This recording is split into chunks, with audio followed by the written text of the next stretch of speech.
Welcome back to the show, everybody. We're going to look at a probability model that shows us the SEC versus Ripple and all the outcomes. 80% chance that XRP holders could be locked out of retail buying of XRP. Oh, we got that and so much more to discuss. Somebody roll that beautiful intro.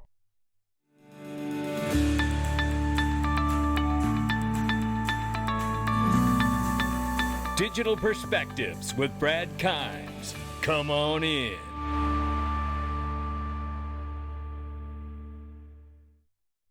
Welcome back to the show, everybody. You can follow us on TikTok, YouTube, and Twitter for exclusive content. Right now, it's $1.13 trillion market cap for cryptocurrency. Good morning. We're up 1.5% on the market this morning. Bitcoin, 23,400 plus. Ethereum, 1679 and change. Tether market cap is 68 billion, slightly over, they say. 41 cents for XRP, which is going to prove to be a very important price point to watch before we get out of here, ladies and gentlemen.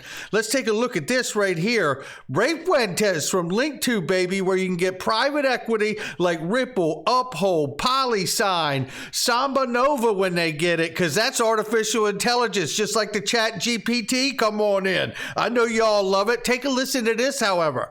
Minimums of $5,000. Whether you're a first-time investor or a seasoned Link2 member, now's the time to capitalize on this opportunity. And why stop there? You can even invest in Link2 itself, the company revolutionizing the private equities market and providing accredited investors with access to private investing.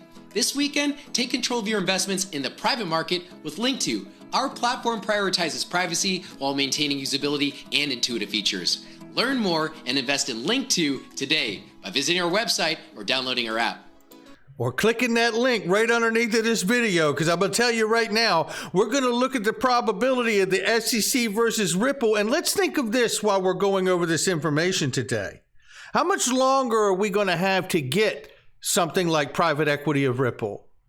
Yeah, we know that the ruling of the case is supposed to be done in a few months here. What does that mean for Ripple once they get an outcome? Brad Garlinghouse has told us that they want to go public. So the window's closing on the opportunity to get that stuff. So make sure you check that out. Now let's take a look at this and start right here. We know that Congress has been pounding the ground since we've seen a power shift from the left side of the aisle to the right side of the aisle. Now, Representative Bill Huizenga says here, let's not kid ourselves in talking about the SEC and Gary Gensler's approach here. He says, let's not kid ourselves. You can't dial something back that is unworkable. The Financial Committee Oversight Subcommittee will hold Gary Gensler accountable, he says. We are just beginning to peel back the layers of his flawed rulemaking process. Save your documents, he says. Well, John Deaton, who I used to refer to as the field general of 76,000 XRP holders, but it's much bigger than that, isn't it? His role has grown into representing the entire crypto space, to be perfectly honest, and I'm grateful he's here. He says, I would respectfully suggest issuing a subpoena to FTX, SBF, etc., regarding their correspondence and multiple meetings with the SEC and Gary Gensler. And I would like to add to John Deaton's point that if the right side of the aisle doesn't do that, then it's all about political posturing, and they're not interested in solving anything. Subpoenas, ladies and gentlemen, there's your key. If they don't exercise every bit of power to get to the bottom of what we all know has gone on, they're really not interested in solving it. Now, are they? Let's look at this from ISO 20022. Let's do it.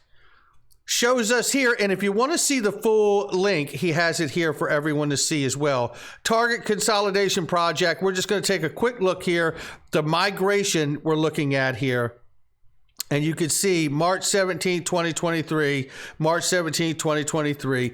We do know, however, that this is a coexisting phase over the next 24 months. Transitioning all of the financial institutions that use SWIFT and the ISO 20022 new standardization in order to collect rich data for value and payments moving and settlement, right? We also noted as a separate note that this also, through this standardization, will allow the use of coding of new assets like stablecoins, CBDCs, maybe even other digital assets as well, like XRP, XLM, who knows. But that is the curiosity, that is the enthusiasm behind all of this, is to watch how all of this opens up once that standardization takes place. We'll keep following it. March is coming. Stably shares this, and if you remember, Stably is going to launch a stablecoin off of the XRP ledger. And by the way, Stably is building that stable coin using Corium. Come on in. Shout out to Bob Ross and everybody over there. However, they shared here the Euro E. Are you ready for a fully reserved EU regulated option in DeFi?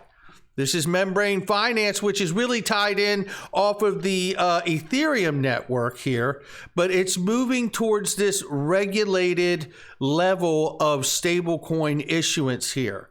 Things are starting to really fire up. I do believe that this is the year of stablecoin legislation, unless I'm overly optimistic here. I do believe that this is the year that we see a lot of growth and announcements with CBDCs globally around the world. And as Ripple has said it, this should be the year of seeing global pilots take place, which means multiple CBDCs involved with one another. So there's the article there. I don't have to read it to you. But here we want to get into this. Shout out to Jeremy Hogan and shout out to Joshua Barbin here, who happens to be a financial advisor, and he tries to take a very pragmatic approach here to assessing what is going on with XRP and certainly the SEC versus Ripple case. I absolutely love the way he breaks this down. And we're going to take a look at this. Jeremy Hogan says here, very interesting article by Joshua putting a framework to the possible outcomes for XRP related to the SEC lawsuit. Let's take a look at this, because this is quite interesting here. And if we get into this, where I want to start with this, he says, as a fiduciary who advises clients about their XRP holdings, he absolutely is a fiduciary. He says here, I often think of this mental roadmap. Often we make these conditional probability models in our heads, but the problem is if we never put these models to paper, they are largely driven by emotion and irrationality.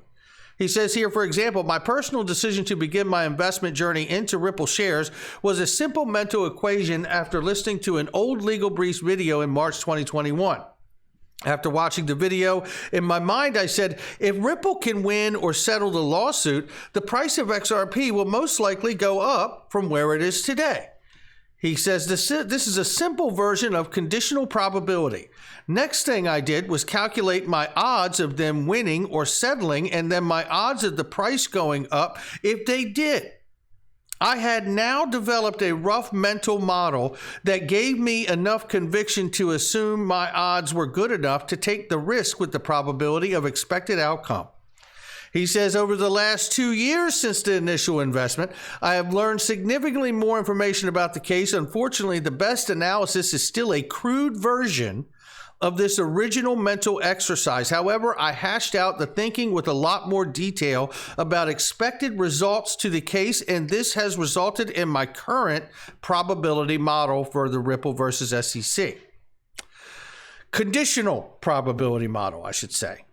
And what he does here is pretty remarkable the way he lays this out. If you take a look at the big picture here, if the case settles, he believes that's a 70% probability versus the 30% probability that the case goes to trial. However, if the case were to go to trial, he believes it's a 33% chance that Ripple wins on summary judgment, but however, a 66% chance that the SEC wins on summary judgment. Now, what's interesting here is that if Ripple were to win in that 33% chance that he's decided to give to that, he says he believes that would be 100% if Ripple were to win in summary judgment going to trial, that XRP never was a security. Now, that's interesting. That's a 100% outcome if Ripple wins summary judgment. However, if you go to the 66% he's put on the SEC winning the summary judgment, he does that because we know the SEC has not lost a case against a digital asset project to this point. And if they win at summary judgment, you're looking at an 80% chance that secondary market sales are not a security, but 20% asset deemed unregistered security outright. Now, if that were to happen, it's a 70% chance you have a free fall in price like you saw with Terra and FTT, right? Or a 30% chance that you could see the buyback scenario, which gets discussed, which I would imagine actually would come from Ripple and not some other entity. However, if we go back to here, if the secondary market sales are not a security and the SEC has won its summary judgment, he puts a 70% chance that Ripple would relocate and still use XRP, but a 30% chance that Ripple would abandon the XRP ledger, dissolve, and create a new token. Now let's go up here to where the case settles. He puts a 70% chance on the case settling, which is why I saved that for last and worked through the other probability model, part of that model. A 70% chance at this likelihood that this case settles. Now that's quite interesting. Now we know that James K. Filan has said to us, hey, he believes that this case settles with one giant ruling on or before March 2023. We've also heard it could go as far as into May, right? We literally could be days or weeks away from this 70% chance of conditional probability outcome. Think of that.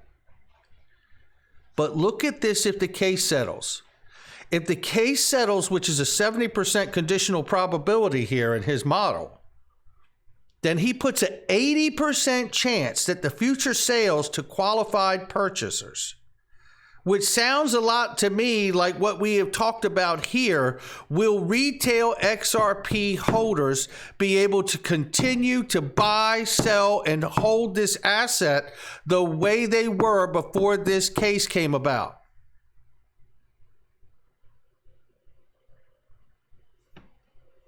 And a 20% chance that no future sales and relocate. Now, obviously, this is his conditional probability model. Now, I know he's a financial advisor, but I'm not saying this is financial advice. I think this is an excellent thought exercise. And let's look at this for a second here before we wrap up here, because this is just a remarkable the way he breaks this out. If you look at these final columns here, this is really important here. If you look at this conditional probability, if you look at each scenario, he puts a percentage ratio on what he believes is the strength of that happening here. So free fall in price, if that were to go really wrong here, is a 3% chance. Buyback scenario, 1% chance. That would more than likely, I would imagine, be from Ripple, not another entity. 11% chance of Ripple relocates and still uses XRP. 5% probability he puts on Ripple abandons the ledger and dissolves a new token. XRP never a security, 10% chance. 14% chance that no future sales, U.S. sales, and then relocates for Ripple. And a 50% conditional probability based on the fact that what we've been saying here on this channel is that it's a good chance that this moves to accredited, qualified purchasers and takes retail out of the ability to get it, which would lean into the understanding that why Ripple buys XRP off the secondary market and redirects it to on-demand liquidity. And that could cause the Shane Ellis theory to dry up whatever liquidity is floating around on the exchanges if it should go that way, I would imagine. He says here, is most important as this column expresses his overall probabilities that we just went over here. He says, in an expected outcome based on inputs from previous odds, as you can see, my expected odds of getting a blue outcome, which, by the way, the blue is positive for Ripple, right? The blue boxes are positive outcomes for both Ripple and XRP. The orange boxes are good for XRP, acceptable for Ripple. Black boxes are generally negative scenarios overall for both Ripple and XRP. So that's the color code there, right? But coming here, he says here, looking at this, as you can see, his expected odds of getting a blue outcome are roughly 66% or 2 out of 3 scenarios. My expected odds of getting an orange scenario are 25%, which is 1 out of 4 scenarios. My expected odds of getting a black scenario are 9%, or roughly 1 out of 10 scenarios. Overall, my expected odds that XRP holders get a good acceptable outcome is roughly 90%. Tasked with the responsibility of providing fiduciary advice and requirement to meet a prudent person standard, I would say that those are fair enough odds to recommend to someone to take a position in XRP, or someone who has a position in XRP to hold that position. However, he must hedge this sentiment with the reality that having a 10% odds potentially to completely loss of a principal invested is a reason to be extremely cautious. And listen what he says here. When you frame this position like this, it's much easier to understand where your risk is really at and how you may feel about it or not. It's an issue of framing. If I say 90% odds XRP holders get a favorable outcome, that feels pretty comfortable. However, if I say 10% odds that you could never retire, or 10% odds that you start at literal ground zero, or 10% odds that you will have to declare bankruptcy, the situation becomes more sobering now, doesn't it? I have to tell you that this is remarkable. Shout out to Joshua for this article and writing it up. Joshua Barber, give him a follow. I really like that analysis and that overview. Not financial advice for him, me, or anyone else, but look at this. Here's what the charts are saying to Eggrag Crypto here. Falling wedges are considerably bullish and failure rate is somehow low. It can present as both. Continuation on the downside is to 22 cents is in play. However, a reversal pattern would put $1.40 in play. And who's got a problem with that? Not this guy. I'm here for it. 22 cents, $1.40, $100, $1,000, $8 million. I don't know. But what I do know is I made a decision a long time ago to be here until this plane comes in for a landing. And that's exactly what I'm going to do. And that's going to do it for me. Not financial advice from me or anyone else. It's just my digital perspectives. I'll catch all of you.